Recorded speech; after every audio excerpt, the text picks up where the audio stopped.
Quand le prophète Ismaïl est né, son père, le prophète Ibrahim, avait 86 ans.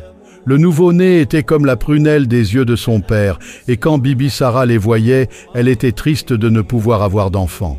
Après quelque temps, elle ne pouvait supporter de voir Hajra avec son fils, et a demandé au prophète Ibrahim de les installer ailleurs.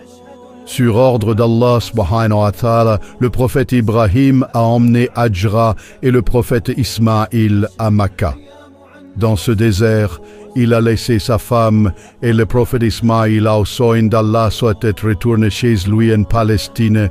Selon le Saint-Coran, il a prié « Ô notre Seigneur, j'ai établi une partie de ma descendance dans une vallée sans agriculture, près de ta maison sacrée, la Kaaba, ô notre Seigneur, afin qu'ils accomplissent la Salah. Fais donc que se penchent vers eux les cœurs d'une partie des gens, et nourris-les des fruits. Peut-être seront-ils reconnaissants. » Bien que Hajra fût seule dans le désert, elle avait appris de son mari à faire confiance en Allah et à être patiente.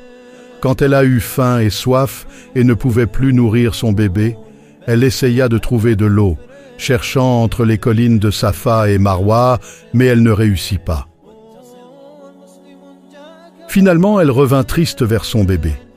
Soudain, elle a vu qu'une fontaine d'eau a jailli de l'endroit où le prophète Ismaïl, son bébé, a tapé le sol. Elle en fut très heureuse et a bu à volonté. Par la suite, l'eau y a attiré les oiseaux. Le peuple de la tribu de Jaram, qui vivait près de là, suivait la trace des oiseaux, à la recherche d'eau.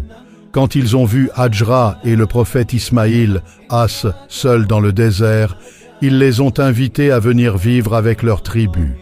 Hajra et le prophète Ismaïl, ont commencé à vivre avec la tribu de Jaram. Le prophète Ibrahim, les visitait parfois. À l'une de ces visites, quand le prophète Ismaïl, avait 13 ans, le prophète Ibrahim, a rêvé qu'il était en train de sacrifier son fils. C'était le 8 Zilhadj, également connu sous le terme de Yaum Tarawiyah, le jour du premier rêve. Le prophète Ibrahim, recevait souvent les ordres d'Allah sous forme de rêve, mais comme il s'agissait de tuer son fils, il se demandait si c'était vrai. Le lendemain, il a vu le même rêve et devenu sûr que c'était un vrai ordre. Ainsi, le 9 Zilhadj est connu comme Yaumé Arafat, jour de conviction. Le Saint-Coran dit « Puis quand Ismaïl, devint Baalig, Ibrahim, dit « Ô mon fils, je me vois en songe, en train de t'immoler.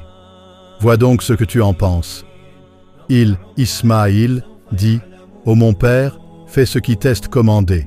Tu me trouveras, s'il plaît à Allah, du nombre des endurants. » Sourate Safat, 37-102. Le prophète Ibrahim, a pris une corde et un couteau et a emmené son fils dans le désert. En chemin, Shaitan s'est apparu en vieillard et a essayé de convaincre le prophète Ibrahim, qu'il était en train de commettre une grave erreur en voulant tuer son fils. 3 fois Shaitan s'est intervenu et 3 fois le prophète Ibrahim, l'a chassé en lui lançant 7 jets de pierre. Quand ils sont arrivés à Mina, le prophète Ibrahim, a allongé son fils par terre et pris le couteau. Le prophète Ismaïl, voyant la peine que son père avait à le tuer, dit « Ô mon père, attache mes mains et pieds pour que je ne me débatte pas. Mets un bandeau sur tes yeux pour que tu ne me vois pas mourir et serre ta cape pour que ma mère ne remarque pas du sang éclaboussé sur ton linge. Aiguise ton couteau pour que tu puisses faire ton devoir rapidement. Ainsi, je ne sentirai pas la douleur. » Le prophète Ibrahim a fait comme demandé par son fils et a égorgé son fils. Mais quand il a enlevé son bandeau, il fut surpris de voir son fils debout à côté de lui et qu'il avait à sa place égorgé un mouton. Le Saint-Coran dit « Voilà que nous l'appelâmes Ibrahim. Tu as confirmé la vision, c'est ainsi que nous récompensons les bienfaisants. » C'était là, certes, l'épreuve manifeste, et nous le rançonnâmes d'un grand sacrifice, et nous perpétuâmes son renom dans la postérité, paix sur Ibrahim. As-Safat 37, 104, 109. Ainsi, Allah subhanahu a dit au prophète Ibrahim, As, qu'il le récompensait de sa foi en sauvant le prophète Ismaïl, As. Au lieu de son fils, la bénédiction du sacrifice dans la voie d'Allah serait donnée à une autre personne plus tard. Cette personne n'était autre qu'Imam Hussein, As, qui s'est sacrifié lui-même après avoir sacrifié ses proches et ses amis dans la plaine de Karbala pour la sauvegarde de l'islam. Après quoi son fils soit préservé, le prophète Ibrahim, As, est parti pour la Palestine pour revoir Sarah. Allah a rendu les actions du prophète Ibrahim, As, wajib pour tous les musulmans. Ainsi, quand nous allons pour le Hajj, nous marchons entre Safa et Marwa en souvenir de Hajra. Nous allons aussi à Minna pour offrir en sacrifice un animal et lapider les shaitans. Lors d'une de ces visites, Allah SWT a ordonné au prophète Ibrahim alayhi salam de reconstruire la Kaaba.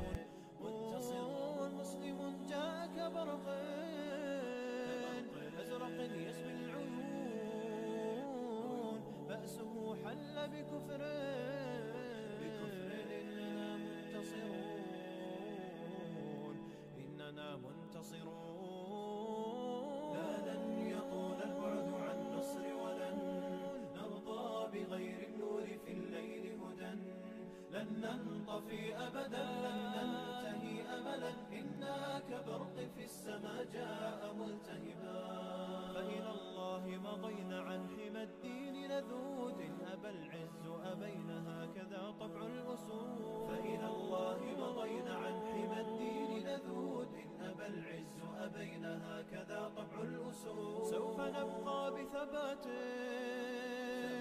تقتدي به الجبال يطرد اليأس ذليلا من عزائم الرجال سوف نبقى بثبات تقتدي به الجبال يطرد اليأس ذليلا من عزائم الرجال من عزائم الرجال